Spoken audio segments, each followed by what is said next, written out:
Kostot për familjet me fëmijë janë rritur më shumë në vitin 2024 krahasuar me vitin 2023, sipas të dhënave nga anketa e buxhetit të familjeve. Të rrisësh një fëmijë në vendin ton kushton rreth 27.000 lekë kosto mesatare mujore.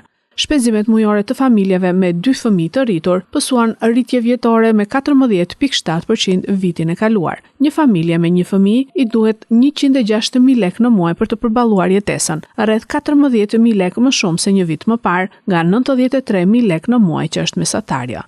Kjo tregon se familjet me fëmijë janë përballur me rritje të ndjeshme të kostove për ushqim, arsim, energji apo transport. Personat e vetëm kanë regjistruar një rritje shumë të lehtë të shpenzimeve mujore me vetëm 1.7% më shumë se një vit më parë, duke arritur në 56.895 lekë. Ndërkohë personat e vetëm me fëmijë në varësi kanë pësuar një shtesë më të ndjeshme me 8.3%, çka tregon se kjo kategori është goditur më shumë nga rritja e çmimeve dhe nevojat bazë për kujdesin e fëmijëve. Familjet me 2 të rritur pa fëmijë kanë parë një rritje prej 10%, nga 71.792 lekë në 79.000 lekë.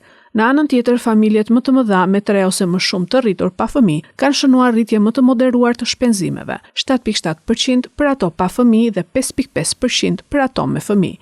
Kjo sugjeron se ekonomitë e shkallës pasi bëhet ndarja e kostove në më shumë anëtarë që mund të ndihmojnë në zbutjen e ndikimit të inflacionit. Rritja e kostove të familjeve me fëmijë tregon presion më të lartë mbi familjet e mëdha dhe mund të reflektojë si efektet e inflacionit të brendshëm, ashtu të ndryshimet në çmimet e mallrave të konsumit bazë. Familjet me fëmijë janë më të ndjeshëm ndaj ndryshimeve të çmimeve të ushqimeve. Në vitin 2024, çmimet e produkteve bazë, sidomos bulmetit, mishit dhe frutave dhe perimeve, kanë vijuar të jenë më të larta se mesatarja e viteve të kaluara. Kjo ka bërë që shpenzimet mujore të rriten ndjeshëm për familjet që ushqejnë fëmijë në rritje. Gjithashtu tarifat e shkollave, çerdheve, kurseve dhe aktiviteteve jashtëshkollore janë rritur ndjeshëm. Edhe pse arsimi publik është falas, shumë familje mbështeten te arsimi privat, kurse ndihmëse apo aktivitetet sportive dhe kulturore. Këto kosto janë rritur në mënyrë të ndjeshme në vitin 2024, duke reflektuar inflacionin në sektorin e shërbimeve. Ndërsa fëmijët rritet edhe numri produkteve dhe shërbimeve që një familje duhet të blejë, veshje, libra, pajisje teknologjike, internet e të tjerë.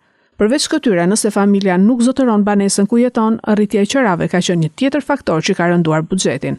Sipas tendencave të fundit në tregun e banesave, qërat në qytetet kryesore si Tirana, Durrësi dhe Vlora janë rritur ndjeshëm gjatë vitit 2024, çka ndikon më fort familjet me më shumë anëtarë që kanë nevojë për më shumë hapësirë.